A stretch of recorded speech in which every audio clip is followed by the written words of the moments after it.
এই হামলার বিরুদ্ধে ইন্ডিয়ান সেকুলার ফ্রন্ট প্রতিবাদ জানিয়ে আজকে কলকাতায় একটি ধিক্কার মিছিল ডেকেছে। এই মিছিল থেকে আমাদের দাবি উঠছে যে এই হামলাকে প্রতিহত করতে হবে। ভারতবর্ষের মতো পবিত্র জমিনে এই শান্তির মাটিতে কোন রকম সন্ত্রাসবাদের জায়গা নয়। যারা এই সন্ত্রাসবাদের সাথে যুক্ত, যে বা যারা এদেরকে সহযোগিতা করছে, প্রত্যেককে 6 মাসের মধ্যে বিচার করে দিল্লির ইন্ডিয়া গেটের সামনে তাদেরকে ফাঁসিতে ঝোলাতে হবে। তবে একটা তদন্ত কমিটি গঠন করার দাবি উঠছে আমাদের পার্টির পক্ষ থেকে। সেটা কি, দেশের প্রধানমন্ত্রী, দেশের স্বরাষ্ট্রমন্ত্রী, দিল্লির মুখ্যমন্ত্রী যেহেতু দিল্লিতে ঘটনা ঘটেছে, এদিকে একদিকে লোকসভার বিরোধী দলনেতা রাহুল গান্ধীজি, রাজ্যসভার বিরোধী নেতা থেকে শুরু করে সর্বভারতে যে সমস্ত রাজনৈতিক দলগুলো আছে তাদের প্রতিনিধি রেখে, এবং যে সমস্ত এজেন্সি গুলো আছে আমাদের দেশের ন্যাশনাল লেভেলে, সেই এজেন্সির যারা টপ বস আছেন তাদেরকে, টপ মুখ্যমন্ত্রী যিনারা আছেন তাদেরকে রেখে, এবং সুপ্রিম কোর্টের বিচারপতিদেরকে দিয়ে একটা তদন্ত কমিটি গঠন করা হোক, যার ডেডলাইন হোক 6 মাস।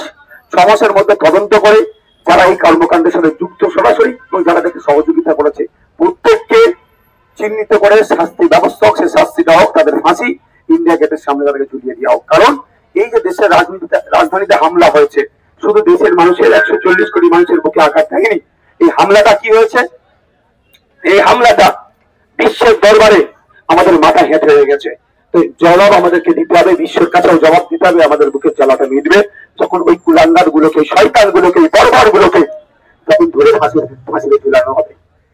যতবারই আক্রমণ হচ্ছে প্রধানমন্ত্রী কিন্তু সেই এলাকা থেকে বাইরে, এবারও আক্রমণ হলো প্রধানমন্ত্রী ভুটানে। আমাদের সত্যি আমরা লজ্জিত, আমরা 140 কোটি মানুষ দেশে লজ্জিত যে আমরা এমন একটা প্রধানমন্ত্রীকে পেয়েছি। যার একদিকে আমার ভাই, আমার বোন, আমার পরিবারের লাশ নিয়ে আমরা কান্না করছি, অন্যদিকে দেশের প্রধানমন্ত্রী নেপালে চলে যাচ্ছে, গিয়ে জন্মদিন উদযাপন করছে। মানে এই ধরনের প্রধানমন্ত্রী মানে ইতিপূর্বে দেশ দেখেনি। 140 কোটি মানুষকে প্রধানমন্ত্রী অপমান করছে, এই অপমানের জবাব মানুষকেই দিতে হবে। আর কি করছে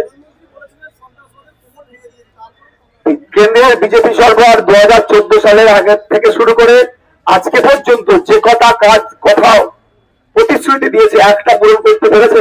সবটাতেই ব্যর্থ। বলেছিল নোটবন্দির জন্য, নোটবন্দির ফলে যারা সন্ত্রাসী কার্যকলাপের সাথে যুক্ত তাদের কোমর ভাঙিয়ে দেবো। কি হলো? পুলওয়ামাতে অ্যাটাক হয়েছে। তারপরে কি হয়েছে? একাধিক উড়িতে অ্যাটাক হয়েছে, বিভিন্ন জায়গাতে, বিভিন্ন ক্ষেত্রে, আপনার বেলগাঁওতে হয়েছে, আপনার দিল্লিতে হয়েছে। এই ধরনের ঘটনা বেড়েই চলেছে। তো এই সন্ত্রাসীদের কোমর ভাঙবে এই কথা শুনে, সন্ত্রাসবাদ মুক্ত এই কথা শুনে 700-র উপরে নাগরিক কিন্তু আমরা দেশে তাদের জীবন চলে গেছিল শুধু টাকা চেঞ্জ করার জন্য। আজকে ব্যর্থ প্রধানমন্ত্রী, ব্যর্থতার দায় তাকে নিতে হবে, পালিয়ে বেড়ালে হবে না। এর তদন্ত করতে হবে, তদন্ত করে সত্য উন্মোচন করতে হবে।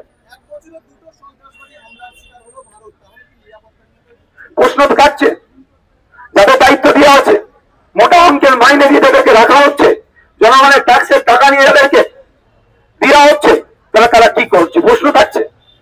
সেন্ট্রাল আইবি থেকে শুরু করে, র থেকে শুরু করে বিভিন্ন যে এজেন্সি আছে, এনআইএ থেকে শুরু করে তাদের কার্যকলাপ নিয়ে প্রশ্ন উঠে যাবে।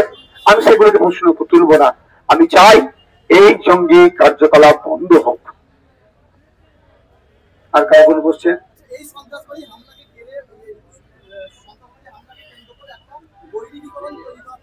এটা দেখতে বারবার বিজেপি ব্যর্থতাকে সুকৌশলে তাদের সফলতা করে নেয়।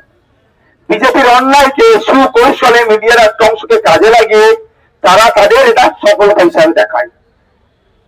বৈদিকীকরণ তাদের হিন্দুত্বের একটা ব্যবস্থা করছে। ফেলিওর হয়েছে ইন্টেলিজেন্স, ফেলিওর হয়েছে গোয়েন্দা বিভাগ, সন্ত্রাসবাদ হামলাকে আটকাতে পারেনি। এখন ওই ব্যর্থতা ঢাকা দেওয়ার জন্য হিন্দু মুসলমানের খেলা খেলতে শুরু করে দিয়েছে। ওই ব্যর্থতাকে ঢাকা দেওয়ার জন্য তারা তাদের মতভাবে এটাকে ইউজ করছে। তবে আমি একটা কথা বলবো, দেশের মানুষকে ঐক্যবদ্ধ হতে হবে।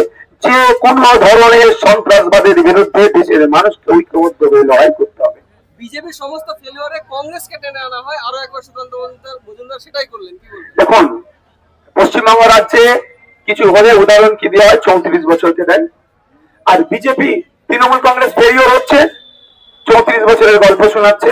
ঠিক কেন্দ্রের বিজেপি ফেল হলে 70 বছরের কংগ্রেসের গল্প শোনায়। এরা তৃণমূলের গল্প শোনায় 34 বছর, সিপিএম এর গল্প শোনায় 34 বছরের, আর ওরা কংগ্রেসের 70 বছরের গল্প শোনায়। কতদিন চলবে? 11 বছর হয়ে গেছে, এখনো যদি না নাবালক থেকে সাবালক হতে পারে, তাহলে দায়িত্ব ছেড়ে দেওয়া দরকার। আর পশ্চিমবাংলার 14 বছর হয়ে গেছে, সেই নাবালকদের মতো কথা যদি এখনো বলতে থাকে ওর জন্য এটা হচ্ছে, তাহলে 14 বছর টাইমটা কম নয়? 11 বছর টাইমটা কম নয়? যে এখনো আপনি আপনার নিজের পায়ে দাঁড়াতে পারছেন না, এখন অন্যের ঘরে ব্যবসা পাচ্ছেন, তাহলে সেই জায়গা থেকে অব্যাহতি নেন।